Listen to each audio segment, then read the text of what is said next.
Hello students, NCERT गणित कक्षा 9वीं में आप सभी का स्वागत है। आज हम प्रश्नावली 4.3 में प्रश्न क्रमांक 1 हल करेंगे।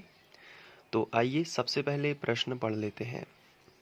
इसमें दिया गया है दो चरों वाले निम्नलिखित रैखिक समीकरणों में से प्रत्येक का आलेख खींचिए। तो कहने का मतलब ये है कि आपको ये 4 सवाल दिए गए हैं और प्रत्येक सवाल में हमें x का मान रखना है जिससे y का मान मिलेगा, या फिर हम y का मान भी रख सकते हैं और x का मान मिलेगा, और उसके हिसाब से हमें आलेख खींचना है। आलेख का मतलब ग्राफ होता है। तो यहाँ पे हम क्या करेंगे कि 3 मान रखेंगे, अपने मन से रखना है मान। ये इसमें अच्छी बात होती है कि अपने मन से ही मान रख दीजिए। तो आप x चाहें तो x की जगह पर भी मान रख सकते हैं, या चाहें तो y की जगह पर भी मान रख सकते हैं। और जब हम इसको सॉल्व करेंगे तो आपको और अच्छे से समझ में आ जाएगा। चलिए हम पहला क्वेश्चन सॉल्व करते हैं कि आलेख कैसे खींचना होता है, तो आपको फिर समझ में आ जाएगा। तो पहला क्वेश्चन हमने लिखा। अब इसमें हमें इसका आलेख कैसे खींचना है इसके बारे में थोड़ा देख लेते हैं। सबसे पहले हमें लिखना है दिया गया समीकरण, और एक बार फिर से हमें इसे लिखेंगे। अब इसके बाद हमें x का मान रखना है। अब x के मान कौन कौन से रखना है? हमें 3 मान रखना है, कोई भी हम रख सकते हैं, लेकिन यहाँ पे हम 0, 1 और 2 रख लेते हैं, और फिर आप अपनी सहूलियत के हिसाब से रख सकते हैं। तो इससे क्या होगा कि सबसे पहले हम यहाँ पे x बराबर 0 रख देते हैं। x बराबर 0 रखने पर तो इस समीकरण में जहाँ पर x है वहाँ पे 0 रख देते हैं। तो यहाँ पे x है सबसे पहले, तो यहाँ पे आपको 0 रख देना है। फिर इसके बाद प्लस y बराबर 4 पूरा ज्यों का त्यों, क्योंकि केवल x की जगह पर ही रखना है। तो 0 का यहाँ पे कोई मतलब नहीं है, इसलिए y बराबर आपको मिलेगा 4। तो ये देखिए, x का मान 0 रखने से y का मान आपको 4 मिला है। तो इसी आधार पे हमें ग्राफ खींचना होगा। तो पहले हम इसका यहाँ पे ब्यौरा देंगे, यानी कि एक टेबल बना लेंगे। इसके लिए हम सबसे पहले यहाँ पे स्केल से एक टेबल बना लेना है आपको, और इसी टेबल की हेल्प से ही हमें आलेख खींचना होता है। तो देखिए, टेबल हमने बना ली। अब इस टेबल की साइज कितनी बड़ी होनी चाहिए ये डिपेंड करती है कि आप कितने बड़े मान रख रहे हो। तो वैसे तो हम लोग यहाँ पे 3 मान रखने वाले हैं। आप चाहें तो 4 भी रख सकते हैं और 5 भी रख सकते हैं, लेकिन परीक्षा काल में यदि इस तरीके के क्वेश्चन आते हैं तो हमें कम से कम मान रखना चाहिए। जैसे 3, कम से कम कितने होते हैं? 3। इससे क्या होगा, आपका टाइम भी बचेगा और वैसे भी सही माना जाएगा। तो सबसे पहले यहाँ x लिखते हैं, यहाँ y लिखते हैं, उसके बाद 3 खंड यहाँ पे छोड़ते हैं। तो टेबल ऐसी बनानी है कि x y लिखने के बाद 3 स्थान खाली यहाँ पे रहें। अब x का मान सबसे पहले आपने 0 रखा है, x का मान 0 रखा है, तो y का मान आपको मिला है इस समीकरण से 4। x का मान कितना रखा? 0, तो y का मान कितना मिला? 4। तो ऐसे लिखते जाना है। अब यदि आप x का मान 1 रख देते हो तो यहाँ पे हम रखेंगे x बराबर 1 रखने पर। तो अगर आप x बराबर 1 रखोगे, कहाँ रखना है x बराबर 1? इसी समीकरण में, जो हमें समीकरण दिया गया है। तो इसको आपको जहाँ पे x लिखा है वहाँ पे 1 रख देना है। तो यहाँ पे लिखा है ना x, इसी को देखना है क्योंकि इसमें रख रहे हैं। तो x की जगह पर कितना रख दिया? 1 प्लस y बराबर 4। तो ऐसा कर देना है। अब y का मान निकालना है, तो इसका 1 का पक्षांतर इस तरफ करोगे, क्योंकि संख्या इसमें तो जुड़ नहीं जाएगी, क्योंकि ये तो y है और ये संख्या है। तो इसका पक्षांतर इस तरफ कर दोगे, तो y बराबर आपको मिलेगा 4 माइनस 1। तो y बराबर क्यों माइनस 1 क्यों आया? क्योंकि ये प्लस का था, इस तरफ आ गया तो माइनस का। अब 4 में से 1 चला गया तो कितना बचेगा? 3। तो यहाँ पे y का मान कितना मिला है? 3। कब मिला? जब आपने x बराबर 1 रखा। तो यहाँ पे आप तालिका में भर दोगे कि x बराबर जब हम 1 रखते हैं तो y बराबर हमें कितना मिलता है? 3 मिलता है।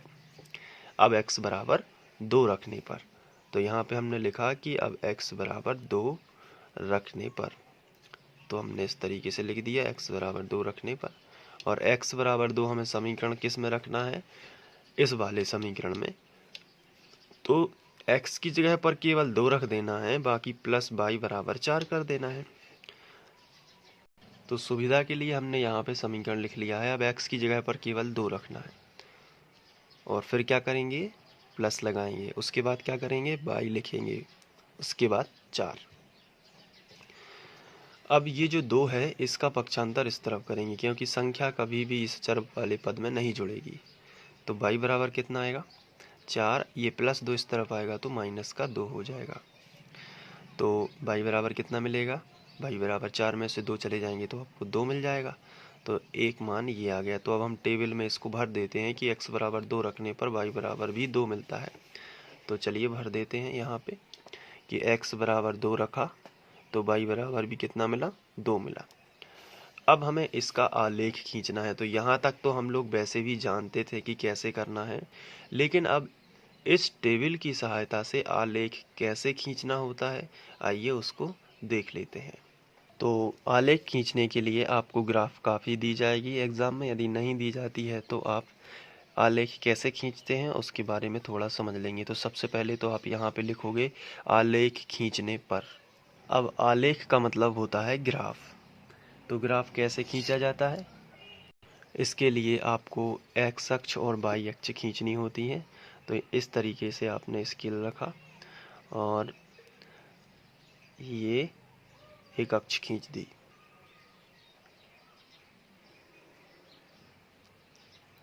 इसे हम बोलते हैं एक्स अक्ष। तो दोनों तरफ इस तरीके से तीर के चिन्ह आपने बना दिए और इसे एक्स अक्ष कहते हैं। जिन बच्चों को पता है वो वीडियो की स्पीड बढ़ा के स्टडी कर सकते हैं, लेकिन मैं यहाँ थोड़ा डिटेल में बता देता हूँ। कुछ भी नहीं है, ज़्यादा टाइम नहीं लगेगा फिर भी। अब यहाँ पे ये बाई अक्ष हमने बना दी, तो ये बाई अक्ष हो जाएगी। अब ये इसे बोलते हैं क्षैतिज लाइन। निर्देशांक ज्यामिति में हमने अच्छे से इसे पढ़ा हुआ है, इसे बोलते हैं ऊर्ध्वाधर लाइन। तो ऊर्ध्वाधर लाइन में यहाँ बाई अक्ष होता है, तो यहाँ पे हमने लिखा बाई अक्ष और यहाँ पे भी तीर का चिन्ह बना देते हैं, ये भी बाई अक्ष हो जाएगा। इसके बाद यहाँ पे x होता है, ये पूरी x अक्ष है, लेकिन यहाँ पे x होता है और ये बीच में मूल बिंदु होता है। इसे हम मूल बिंदु ओरिजिन यानी O से दर्शाते हैं। ओरिजिन के इस तरफ x अक्ष में धन की संख्या लिखी जाती है, इस तरफ ऋण की संख्या यानी माइनस की। तो इसीलिए हम इसे x डैश अक्ष बोलते हैं। बिल्कुल वैसा ही इसमें भी होता है। मूल बिंदु के ऊपर धन में संख्याएं लिखी जाती हैं और मूल बिंदु के नीचे बाई अक्ष में माइनस में, इसलिए हम इसे बाई डैश ऋणात्मक अक्ष कहते हैं। अब इसमें हमें समान अंक निर्धारित करना होता है। सबसे पहले हम समान अंतर दे देते हैं। यहाँ पे ये देखिए, ये हमने समान अंतर दे दिया, यहाँ पर भी हमने समान अंतर दे दिया। तो ऐसा हम कर सकते हैं। यहाँ पे भी आप समान अंतर दे सकते हैं। ये देखिए, ये समान अंतर, और नीचे भी हमने समान अंतर दिए। आप स्केल की सहायता से जैसे 1 सेंटीमीटर नापकर समान अंतर दे सकते हैं, उसमें कभी गलती नहीं होती है। इसमें हो सकती है गलती क्योंकि आपको ध्यान ना रहे, लेकिन फिर भी यहाँ पे 1 2 3, यहाँ पे जो संख्याएं लिखी जाती हैं वो पॉजिटिव, और यहाँ से 0 से, यहाँ से भी 1 से ही स्टार्ट होगा, 0 के बाद ही 1 आता है, तो -1 लिखेंगे। लेकिन -2 -3 -4 -5 और -6 बिल्कुल वैसा ऊपर लिखेंगे। 1 2 प्लस में 3 4 5 6 और यही -1 -2 -3 -4 -5 -6 -7, ये ग्राफ हमारा रेडी है। तो ये अब मैं हर क्वेश्चन में बार बार नहीं बनाना बताऊंगा, एक बार हम लोगों ने देख लिया है तो अब आप समझ गए होंगे कि कैसे बनता है ग्राफ। अब डायरेक्ट हम इसमें आलेख खींचेंगे। तो आलेख खींचने के लिए जो हमने टेबल बनाई हुई थी अपने मान रखकर उसकी हेल्प लेनी पड़ती है। तो यहाँ पे ये जो टेबल बनाई हुई थी ये रही टेबल। अब इसमें जो मान दिए गए हैं, जैसे x का 0, y का 4, x का 1 तो y का 3, x का 2 तो y का 2, इन्हीं की हेल्प से हम आलेख खींचेंगे। तो आइए देखते हैं कैसे। सबसे पहले x का 0, तो सबका 0 एक ही जगह होता है, वो ये होता है x का हो 0 चाहे y का 0 हो, सबका 0 एक ही पॉइंट पे होता है। तो ये हो गया x का 0। लेकिन अगर हम देखें तो y का कितना है 4, तो ये देखिए y का 4, y के धन में 4 हैं तो ऊपर मिलेंगे। तो x का 0 ये है, y का 4 ये है। तो 0 पर कभी पॉइंट नहीं रखा जाता, जो संख्या है उस पर रखा जाता है। तो फिर यहाँ पे आएगा यदि 0 और 4 है, यदि क्या है 0 और 4 है, तो 0 पर पॉइंट न रख के फिर 4 पर पॉइंट रखते हैं। तो यहाँ पे 0 और 4 हमने निर्देशांक ज्यामिति में भी इसे सीखा है। तो ये 4 पर पॉइंट हमने रख दिया, ये बना दिया हमने गोला। इसके बाद ये देखिए x का 1 है और y के कितने हैं 3। तो x का 1 धन में है, हाँ धन में है, तो धन की संख्या यहाँ मिलेगी x अक्ष में। तो x का 1 ये है और y का कितना है, y का 3 है। तो सबसे पहले मैं समझाने के लिए वो टेबल अलग से लिख लेता हूँ ताकि बार बार मुझे कागज इधर उधर ना करना पड़े।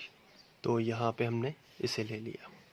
तो अब देखिए x का 1 है तो धन का है ना, तो यहाँ पे मिलेगा। अगर माइनस का होता तो यहाँ पे x का 1 और y का कितना है 3, तो y का भी धन में है 3, तो ये है। तो 1 और 3 को हम ऐसे नहीं मिलाते हैं, इसको यहाँ से बढ़ाते हैं, निर्देशांक ज्यामिति में हमने पढ़ा हुआ है, और इसको यहाँ से मिलाते हैं।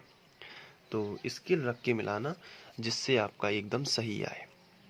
तो ये देखिए स्केल हमने रख दिया है, अब यहाँ से इसको मिलाते हैं और इस 3 को यहाँ से बिल्कुल सामने मिला देते हैं। तो ये हमने मिला दिया। तो अब हमें एक कॉर्नर मिलता है, यानी कौन यहाँ पे ये देखिए कोना मिल जाता है। अब ये जो कोना मिला हुआ है यहाँ पे हम क्या लिख सकते हैं, इसको इस पॉइंट को हम क्या लिखेंगे। सबसे पहले मैं ये बताना यहाँ पे भूल गया, 0 और 4 है ना, तो पहले x का लिखते हैं 0, इस बिंदु के निर्देशांक होंगे 0 और 4। इस बिंदु के निर्देशांक क्या होंगे, इस बिंदु के निर्देशांक होंगे, पहले x का लिखेंगे 1 फिर y का 3, तो 1 और 3। अब इसके बाद हमारा आखिरी और बचा है 2 और y का भी 2, तो x का 2 यहाँ पे और y का 2 ये है, क्योंकि दोनों पॉजिटिव हैं। अब इनको मिलाना है, तो कैसे मिलाओगे, देखिए यहाँ पे हमने एक पॉइंट रख के यहाँ पे ले लिया और ये 2 को यहाँ से मिला दिया। तो 2 को हम यहाँ से मिला देते हैं, ये देखिए। अब यहाँ पे एक पॉइंट आएगा कॉर्नर में, यहाँ पे हम क्या लिख सकते हैं 2 और 2, पहले x के लिए 2 फिर y के लिए 2। अब ये तीनों पॉइंट एक ही लाइन में है, आप देख सकते हैं। तो जब ये तीनों पॉइंट एक ही लाइन में है तो हम इन्हें स्केल की सहायता से मिला देंगे। तो ये देखिए, और यही इसका आलेख होगा। तो देखिए क्या क्या चीज़ें और रहती हैं इसमें। सबसे पहले तो हमने ये मिला दिया, ये मिल गए ना तीनों पॉइंट। अब यदि थोड़ा बहुत यदि इधर उधर हो तो हाथ से बनाया है तो आप क्या करोगे, उस बिंदु को डार्क कर सकते, लेकिन इतना भी डार्क नहीं करना है कि अलग से देखे एग्जामिनर को। अब इस लाइन में आपको तीर का चिन्ह बनाना है दोनों तरफ, और इस लाइन पर हमें वो समीकरण लिखना है जिसको हमने हल किया हुआ है। तो हमने इस समीकरण को हल किया था x प्लस वाई बराबर 4। तो हम यहाँ पे वो लिखेंगे, क्या लिखेंगे, x प्लस वाई बराबर 4, और यहाँ पे p नाम देंगे, यहाँ पे q, और यही अभीष्ट आलेख होगा। तो इस तरीके से हम प्रश्न क्रमांक 1 हल कर सकते हैं। तो अब आप इसका स्क्रीनशॉट ले लीजिए और इसका एक बार अभ्यास कर लीजिए। तो ये रहा पहला क्वेश्चन से हल इसका। तो स्क्रीनशॉट लेने का मतलब है कि आप इसे लिख भी सकते हैं और नोट्स में।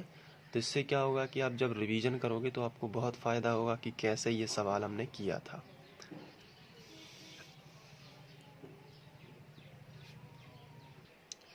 और याद रखिए कि ये वाली टेबल यहाँ ग्राफ के बगल से नहीं बनाना है, ये वहीं पे बनाना है सबसे शुरू में। और जैसा कि मैंने आपको बताया था यहाँ पे इसके बगल से, तो जैसे आप लिखते हो ना दिया गया समीकरण, तो उसके बगल से आप यहाँ पे बना सकते हैं। तो उम्मीद है कि आपको ये समझ में आ गया होगा। अब इसके बाद आप दूसरा और तीसरा प्रश्न करने का प्रयास करें, और यदि नहीं बनता है तब जाके आप ये वीडियो आगे का देखें। Thank you.